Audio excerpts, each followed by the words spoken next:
২০২০ সালের ১২ মার্চ বরিশালে প্রথম করোনা রোগী শনাক্ত হয়।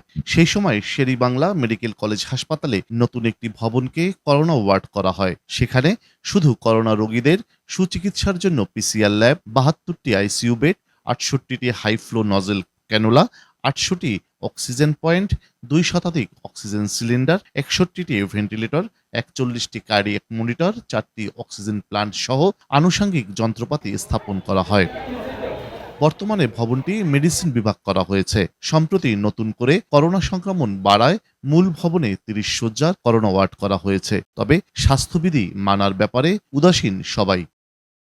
করোনার জন্য আলাদা হাসপাতাল অথবা আলাদা ভবন দরকার বলে দাবি স্থানীয় সচেতন মহলের। যেহেতু আমরা এই ভয়াবহতা দেখে এসেছি, আমরা অবশ্যই এখন যদি এই সংক্রমণ হয় তাহলে সেটা মোকাবেলা করার জন্য আবারও প্রস্তুতিটা খুবই প্রয়োজন। আলাদা সংক্রমণ বিভাগ আলাদাই থাকবে, তার মধ্যে করোনা সহ এই সকল ডিজিজগুলি যেন আলাদা থাকে এবং তার জন্য বেশ কিছু ইকুইপমেন্ট সবসময় প্রস্তুত রাখতে হবে। করোনা রোগীদের প্রাথমিক চিকিৎসা দিতে সকল প্রস্তুতি নেওয়া হয়েছে বলে জানিয়েছে হাসপাতাল কর্তৃপক্ষ। করোনার নতুন প্রাদুর্ভাব আসছে, আমরা ওই যন্ত্রগুলো বের করে ওখান থেকে কিছু যন্ত্রপাতি অলরেডি আমাদের নতুন করোনা ওয়ার্ডে সেট আপ করেছি।